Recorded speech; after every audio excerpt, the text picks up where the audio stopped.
اپنی بات چیت کے اندر دلچسپ ہونا اور اسی بات چیت کو دوسروں کے لیے بوجھ بنا دینا، یہ دو مختلف چیزیں ہیں۔ اگر آپ دوسروں کو اپنے ساتھ وقت گزارنے میں تھکاوٹ یا بے چینی کا احساس دلاتے ہیں تو یہ ممکن ہے کہ وہ لوگ کھل کر تو آپ سے اس بات کا اظہار نہ کر سکیں، لیکن وہ آپ کی موجودگی سے گریز کرنا شروع کر سکتے ہیں۔ آپ سے بات چیت کرنے میں وہ ہچکچاہٹ محسوس کر سکتے ہیں۔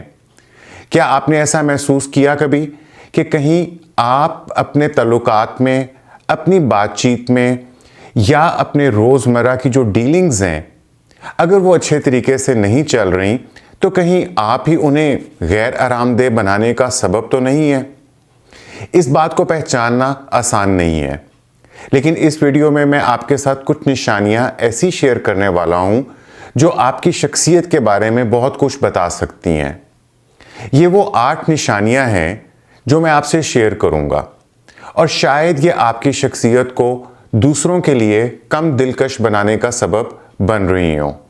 لیکن اگر آپ کے اندر ایسی کوئی نشانیاں ہیں بھی تو اس بات کی فکر نہ کریں، کیونکہ ہر کسی کے پاس خود کو بہتر بنانے کی گنجائش موجود ہوتی ہے۔ تو وہ سب سے پہلی نشانی کیا ہو سکتی ہے جس کی وجہ سے لوگ آپ کو ناپسند کر سکتے ہیں یا آپ کو گریز کر سکتے ہیں؟ وہ یہ بات ہے کہ اگر آپ اپنی گفتگو کے اندر خود ہی زیادہ وقت حاوی رہتے ہیں، یعنی کہ زیادہ وقت آپ ہی گفتگو کرتے ہیں یا آپ اپنے بارے میں زیادہ گفتگو کرتے ہیں۔ کیا آپ نے کبھی سوچا ہے کہ جب آپ گفتگو میں شامل ہوتے ہیں تو بات چیت کا انداز کیسا ہوتا ہے؟ دراصل لوگ اپنی بات کو سنوانا چاہتے ہیں، اپنے خیالات کو شیئر کرنا پسند کرتے ہیں۔ اچھی گفتگو کا مطلب یہ ہے کہ دونوں فریقین کو، یعنی دونوں پارٹیز کو بولنے کا اور سننے کا مناسب اور برابر کا موقع ملے۔ لیکن اگر آپ ہمیشہ بولتے ہیں اور دوسروں کو اپنی بات کہنے کا موقع نہیں دیتے تو یہ ان کے لیے بہت تھکا دینے والا ہو سکتا ہے اور وہ آپ سے بات چیت کے اندر ہچکچاہٹ محسوس کر سکتے ہیں۔ صرف بولنے کے وقت کے اوپر اپنا قبضہ کر لینا یا اس بولنے کے وقت پہ حاوی ہو جانا ہی ایک مسئلہ نہیں ہے، بلکہ بات چیت کو بار بار اپنی ذات کی طرف موڑنا یا اپنی دلچسپیوں کی طرف موڑنا یہ بھی ایک مسئلہ ہے۔ یہ رویہ دوسرے کو آپ سے دور کر سکتا ہے اور وہ آپ کے ساتھ دوبارہ بات چیت کرنے میں کم دلچسپی ظاہر کریں گے۔ دراصل گفتگو ایک فن ہے جس میں پرو ایکٹیولی سننا، جس کو ہم کہتے ہیں کہ فعال سننا، اور دوسروں کی زندگی اور خیالات میں حقیقی دلچسپی لینا شامل ہے۔ تو اگلی بار جب آپ کسی سے بات چیت کریں تو اسے متوازن رکھنے کی کوشش کریں اور دوسروں کو اپنی رائے کا اظہار کرنے کا مناسب موقع دیں۔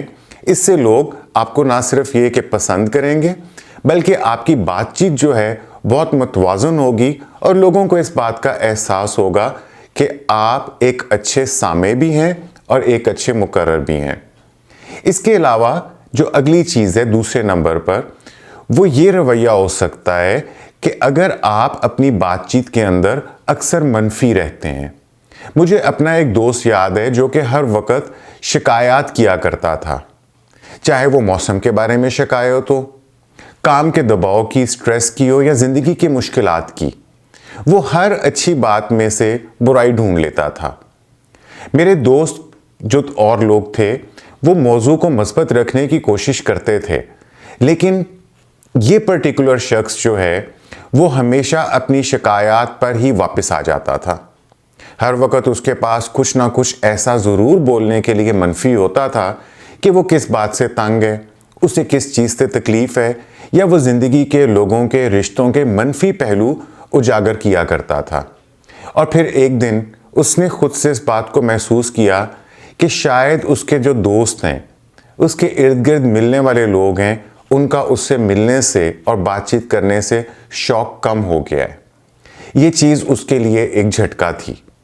تو پھر اس کو سمجھ میں آیا کہ اس کی مسلسل منفی سوچ نہ صرف لوگوں کو بلکہ اس کے دوستوں کو، اس کے رشتہ داروں کو، سب کو متاثر کر رہی ہے اور اس سے دور کر رہی ہے۔ منفی رویہ ایک بھاری بوجھ ہوتا ہے جسے زیادہ تر لوگ اپنی زندگی میں شامل نہیں کرنا چاہتے۔ اگر آپ بھی اکثر منفی رہتے ہیں تو یہ ایک وجہ ہو سکتی ہے کہ لوگ آپ سے بات کرنے سے کترانا شروع کر دیں۔ اپنی باتوں میں تھوڑی سی مثبت سوچ کو شامل کرنا اور مثبت عمل کو شامل کرنا یہ بہت ضروری ہے۔ شکایت کرنا کسی حد تک ٹھیک بھی ہوتا ہے جہاں پہ اس کی ضرورت ہو، لیکن اسے متوازن رکھنا بہت زیادہ ضروری ہوتا ہے۔ یہ تبدیلی نہ صرف آپ کے لیے بلکہ آپ کے ارد گرد کے لوگوں کے لیے بھی ایک خوشگوار فرق پیدا کر سکتی ہے۔ اس کے علاوہ جو اگلی چیز ہے تیسرے نمبر کے اوپر، وہ یہ ہے کہ اگر آپ اپنی بات چیت کے اندر جواب دہ نہیں ہوتے، رسپانسو نہیں ہوتے، رسپانسیبل نہیں ہوتے، اگر آپ بات چیت کے اندر پراپر رسپانس یا ریئیکشنز نہیں دیتے، تو یہ بھی ایک وجہ ہو سکتی ہے کہ لوگ آپ کو زیادہ پسند نہیں کریں گے۔ تعلقات کے اندر کمیونیکیشن کے اور رابطے کے اصولوں میں سے ایک تصور ہے جسے ریسوپریسٹی کہا جاتا ہے۔ اس کا مطلب یہ ہے کہ مثبت عمل سے مزید مثبت رد عمل پیدا ہوتے ہیں۔ جب آپ کسی سے گفتگو میں شامل ہوتے ہیں تو لوگ آپ سے توقع کر رہے ہوتے ہیں کہ آپ ان کی بات پر کوئی نہ کوئی مناسب رد عمل ضرور دیں گے۔ یہ رد عمل سرہ لانے کا بھی ہو سکتا ہے، یہ رد عمل ان کے ساتھ ہمدردی دکھانے کا ہو سکتا ہے، یا مزید سوالات پوچھنے جیسے یہ سادے عمل بھی ہو سکتے ہیں۔ لیکن اگر آپ اپنی گفتگو کے دوران غیر فعال رہتے ہیں، یعنی کہ آپ کوئی ری ایکشن نہیں دیتے، کوئی رد عمل نہیں دیتے، تو لوگوں کو یہ محسوس ہوتا ہے کہ جیسے ان کو نظر انداز کیا جا رہا ہے یا ان کی بات کی کوئی اہمیت نہیں ہے۔ اور کسی کو بھی یہ بات پسند نہیں آتی کہ وہ ایک دیوار سے بات کر رہے ہوں جہاں سے انہیں کوئی رسپانس نہ ملے، جہاں سے انہیں کوئی ری ایکشن نہ ملے۔ ری ایکٹیو ہونے کا، رسپانس دینے یا جواب دہ ہونے کا مطلب یہ ہے کہ آپ اپنی گفتگو کے اندر سرگرمی سے حصہ لیں، آپ ایکٹیو لسننگ بھی کریں اور آپ مناسب سوالات بھی پوچھیں اور دوسروں کو مناسب رسپانس بھی دیں، ان کی باتوں کے اندر دلچسپی دکھائیں۔ یہ نہ صرف بات چیت کو زیادہ خوشگوار بنا دیتی ہے یہ بات، بلکہ دوسرے شخص کے ساتھ بہتر تعلق قائم کرنے کا موقع بھی فراہم کرتی ہے۔ اس کے علاوہ چوتھی چیز یہ ہے کہ اگر آپ ہر وقت یہ اصرار کرتے ہیں کہ آپ درست ہیں، یعنی کہ آپ دوسروں کو غلط ثابت کرتے ہیں اور آپ اپنے آپ کو گفتگو کے اندر، رابطے میں، کمیونیکیشن کے اندر اگر خود کو ہر وقت صحیح ثابت کرنے یا درست ثابت کرنے کا اصرار کرتے ہیں تو یہ بھی ایک رویہ ہے جو ناپسندیدگی کا باعث بن سکتا ہے۔ کسی کو بھی ایسا شخص پسند نہیں آتا جو ہر وقت خود کو سب سے زیادہ جاننے والا ظاہر کرے یا ہر وقت اپنے آپ کو صحیح ثابت کرنے کی کوشش کرے۔ ہم سب کبھی نہ کبھی اپنی دانشمندی کا مظاہرہ ضرور کرتے ہیں، یہ بھی مناسب بات ہے کہ ہم اپنی عقل مندی، اپنی دانشمندی، اپنی وزڈم کا اظہار لوگوں کے ساتھ کریں، لیکن اگر آپ ہر وقت اپنی بات کو صحیح اور دوسروں کی رائے کو غلط ثابت کرنے پہ اڑے رہتے ہیں تو یہ دوسروں کے لیے بہت تھکا دینے والا ہو سکتا ہے۔ اپنی ڈسکشنز کے اندر، اپنی بحث کے اندر اپنے نقطہ نظر پہ قائم رہنا ٹھیک ہے، لیکن دوسروں کے خیالات کے لیے اپنے ذہن کو کھلا رکھنا، دوسروں کی بات کو سمجھنے کی کوشش کرنا، یہ بھی بہت ضروری ہے۔ یاد رکھیں کہ ہر کسی سے کچھ نہ کچھ نیا سیکھنے کو مل سکتا ہے۔ اگر آپ ہر وقت دوسروں کو ٹھیک کرنے کی کوشش کریں گے یا ان کے خیالات کو، ان کے اوپینینز کو رد کرتے رہیں گے تو یہ ظاہر کرتا ہے کہ آپ ان کے ساتھ غیر آرام دہ ماحول پیدا کر رہے ہیں، جس سے وہ لوگ کمفرٹیبل نہیں ہوں گے آپ سے بات چیت کرنے میں، اور وہ ہو سکتا ہے کہ آپ کا اس طرز گفتگو کی وجہ سے آپ کو ناپسند کرنا شروع کر دیں۔ تو دوسروں کی رائے کا احترام کرنے سے نہ صرف تعلقات مثبت بنتے ہیں بلکہ دلچسپ گفتگو کا دروازہ بھی کھلا رہتا ہے۔ اگلی بار جب آپ کسی سے گفتگو کے اندر شامل ہوں تو دوسروں کے نظریات کے بارے میں بھی پوچھیں، ان کے جوابات کو غور سے سنیں، اور آپ حیران ہوں گے کہ آپ کتنا کچھ لوگوں کے بارے میں، حالات کے بارے میں اور چیزوں کے بارے میں نیا سیکھ سکتے ہیں۔ 5ویں نمبر کے اوپر جو رویہ ہے وہ یہ ہے کہ اگر آپ کے اندر ہمدردی کی کمی ہے تو یہ بات بھی لوگوں کو آپ سے دور کر سکتی ہے۔ ہمدردی کا مطلب ہے کہ دوسروں کے جذبات اور احساسات کو سمجھنا اور ان کا ادراک کرنا۔ یہ اس بات کو محسوس کرنے کی صلاحیت ہے کہ کوئی دوسرا شخص کس صورتحال سے گزر رہا ہے اور دنیا کو ان کے نقطہ نظر سے دیکھنا، یہ بات بھی ہمدردی کے اندر شامل ہے۔ اگر آپ دوسروں کے تجربات اور جذبات سے بے پرواہ ہوں گے تو یہ ان کے لیے تکلیف دہ ہو سکتا ہے۔ ایسے رویے سے لوگ یہ محسوس کر سکتے ہیں کہ ان کی بات کا کوئی احساس نہیں کیا جا رہا، ان کی بات کو کوئی اہمیت نہیں دی جا رہی، خاص طور پہ جب وہ یہ چاہ رہے ہوں کہ ان کو سمجھا جائے اور وہ آپ سے کچھ مدد کی امید رکھتے ہوں۔ تو ایسے میں ان کی بات کو سننا اور ان کے ساتھ ہمدردی سے پیش آنا بہت ضروری ہے۔ ہمدردی کا مطلب یہ ہرگز نہیں ہے کہ آپ ہر کسی کے مسائل کا حل نکالنے کی کوشش کرتے رہیں، بلکہ صرف چند تسلی کے الفاظ کہنا ہی کئی دفعہ کافی ہو جاتا ہے، یا ان کو دھیان سے سننا بھی کافی ہے۔ اپنے آپ کو دوسروں کے جذبات کے ساتھ زیادہ ہم آہنگ کرنے کی کوشش کریں اور انہیں یہ دکھائیں کہ آپ ان کی پرواہ کرتے ہیں۔ تو یہ چھوٹی سی تبدیلی بھی آپ کے تعلقات کے اندر بڑی بہتری لا سکتی ہے اور لوگوں کی نظر میں آپ کو ایک مہربان اور مثبت شخصیت کے طور پر پیش کر سکتی ہے۔ اس کے علاوہ جو اگلی چیز ہے 6 نمبر کے اوپر، وہ یہ ہے کہ اگر آپ دوسروں کی حدود کا احترام نہیں کرتے، یہ بات بھی بہت ضروری ہے کہ دوسروں کی حدود کا، ان کی باؤنڈریز کا خیال کیا جائے۔ ایک وقت ایسا تھا جب میں نے اپنی ذاتی حدود کی اہمیت کو نہیں سمجھا۔ میں دوستوں کو عجیب اوقات کے اندر فون کر لیتا تھا، میں ان سے ایسی معلومات پوچھ لیتا تھا بلا جھجک جو کہ ذاتی نوعیت کی ہوتی تھی، یا میں ان کے ساتھ اپنی ایسی باتیں شیئر کرتا تھا جو ذاتی نوعیت کی ہوتی تھی، جو شاید ان کو بتانے کے لیے ضروری نہیں ہوتی تھی، اور ان سے ایسی باتیں پوچھ لیتا تھا جو وہ بتانے میں آسانی محسوس نہیں کرتے تھے۔ مجھے اندازہ نہیں تھا کہ اس طرح کے رویے سے میں انہیں غیر آرام دہ سچویشن کے اندر لے کے جا رہا ہوں، میں انہیں انکمفرٹیبل کر رہا ہوں۔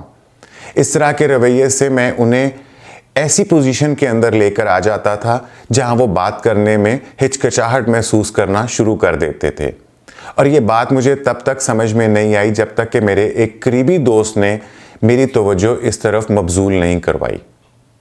دوسروں کی حدود کا احترام کرنے کا مطلب یہ ہے کہ ان کی ذاتی جگہ اور آرام دہ حدود کو، یعنی کہ ان کے کمفرٹ زون کو سمجھنا اور اسے قبول کرنا چاہیے، اسے وائلیٹ نہیں کرنا چاہیے۔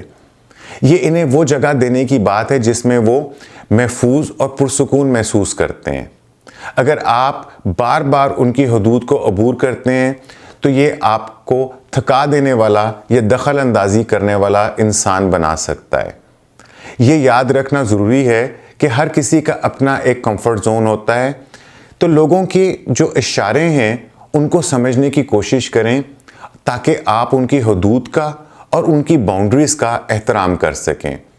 اس سے ایک مضبوط اور صحت مند تعلق بنانے میں بہت مدد ملتی ہے۔ اس کے بعد 7ویں نمبر کے اوپر بہت ایک امپورٹنٹ چیز ہے، وہ یہ ہے کہ اگر آپ خود سے آگاہ نہیں ہیں، جسے ہم سیلف اویئرنیس کہتے ہیں، تو یہ بات بھی آپ کو لوگوں کی نظر میں ناپسندیدہ بنا سکتی ہے۔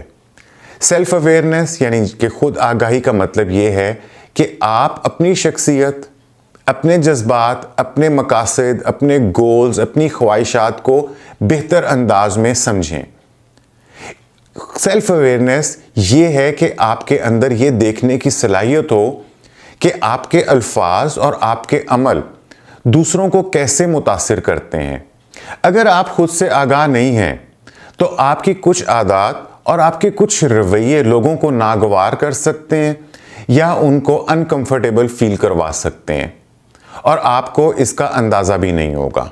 مثال کے طور پہ یہ ہو سکتا ہے کہ آپ زیادہ حاکمانہ رویہ، بہت ریجڈ یا کمانڈنگ ایٹیچیوڈ رکھتے ہوں، یا ایسے مذاق کریں جو دوسروں کے لیے مناسب نہ ہوں لیکن آپ سوچیں کہ یہ سب لوگوں کو بہت مزاحیہ لگ رہا ہے۔ اپنی خود آگاہی، اپنی سیلف اویئرنیس کو بہتر بنانے سے آپ کے تعلقات میں نمایاں بہتری آ سکتی ہے۔ یہ آپ کو یہ سمجھنے میں مدد دیتی ہے سیلف اویئرنیس کہ دوسرے آپ کو کیسے دیکھتے ہیں اور کہاں آپ کی اپنی عادات یا رویوں میں تبدیلی کرنے کی ضرورت ہو سکتی ہے۔ یاد رکھیں، تھوڑی سی خود شناسی، سیلف اویئرنیس آپ کے تعلقات اور آپ کی شخصیت کے اوپر گہرا اثر ڈال سکتی ہے۔ اور آخری اور 8ویں چیز وہ یہ ہے کہ اگر آپ لوگوں کے ساتھ بات چیت کرنے میں تعلقات کے اندر سخت رویہ رکھتے ہیں، ریجڈ ایٹیچیوڈ رکھتے ہیں، تو بھی لوگ آپ کو ناپسند کر سکتے ہیں۔ کسی بھی تعلق میں لچک یعنی کہ فلیکسیبلٹی یہ ایک بہت اہم اور ضروری چیز ہوتی ہے۔ اگر آپ ہمیشہ اپنی بات پر اڑے رہتے ہیں، سمجھوتا کرنے یا نئے حالات کے مطابق ڈھلنے کے لیے تیار نہیں ہوتے، تو یہ دوسروں کے لیے تھکا دینے والا عنصر بن سکتا ہے۔ فلیکسیبل یعنی کہ لچکدار ہونے کا مطلب یہ نہیں کہ آپ کو اپنے اصولوں یا اپنے عقائد یا آپ کے اپنے جو بیلیو ہیں آپ کو ان سے سمجھوتا کرنا پڑے، بلکہ اس کا مطلب یہ ہے کہ آپ تبدیلی جو ہے اس کو قبول کریں، دوسروں کے ساتھ مل کر درمیانی راستہ تلاش کرنے کے لیے تیار ہو جائیں، جس کو ہم مڈل گراؤنڈ کہتے ہیں۔ آپ صرف اپنی بات کے اوپر یا اپنے عقیدے کے اوپر اڑے نہ رہیں، بلکہ آپ دوسروں کو سمجھیں، ان کی بات کو انڈرسٹینڈ کریں، اور اگر کسی جگہ کے اوپر کوئی مسئلہ درپیش آ گیا ہے یا بات کہیں پہ پھنس گئی ہے تو آپ مڈل گراؤنڈ تلاش کریں، درمیانی راستہ اختیار کرنے کے لیے آپ کے اندر ایک لچک اور فلیکسیبلٹی ہو۔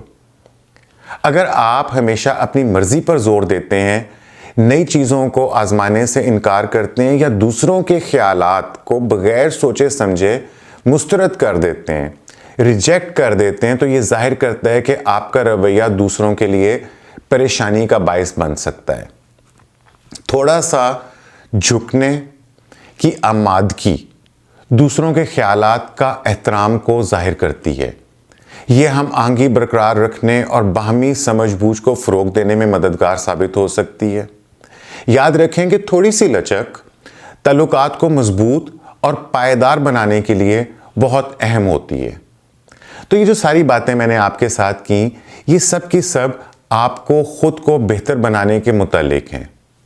یہ جو انسانی رویے ہوتے ہیں، ان کو سمجھنا ایک پیچیدہ اور مسلسل جاری رہنے والا سفر ہے۔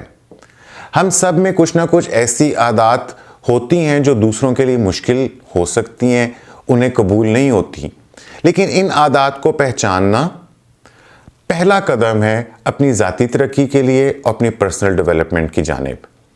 ان نشانیوں پر غور کریں اور سوچیں کہ کیا یہ آپ کی شخصیت کے اندر پائی جاتی ہیں، اور اگر ایسا ہے کہ آپ کے اندر ساری یا کچھ نشانیاں ہوں تو اس سے مایوس ہونے یا گھبرانے کی ضرورت نہیں ہے۔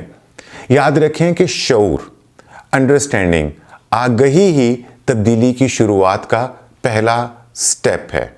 یہ سمجھنا ضروری ہے کہ ہم سب ایک مسلسل عمل کے اندر ہیں، ایک مسلسل سفر میں ہیں۔ ہماری شخصیت کے کچھ پہلو ایسے ہو سکتے ہیں جنہیں بہتر بنایا جا سکتا ہے، لیکن انہی لمحات میں خود پر غور کرنا اور خود کو تسلیم کرنا، یہ خود کو ایک بہتر انسان بنانے کی طرف پہلا قدم ہے۔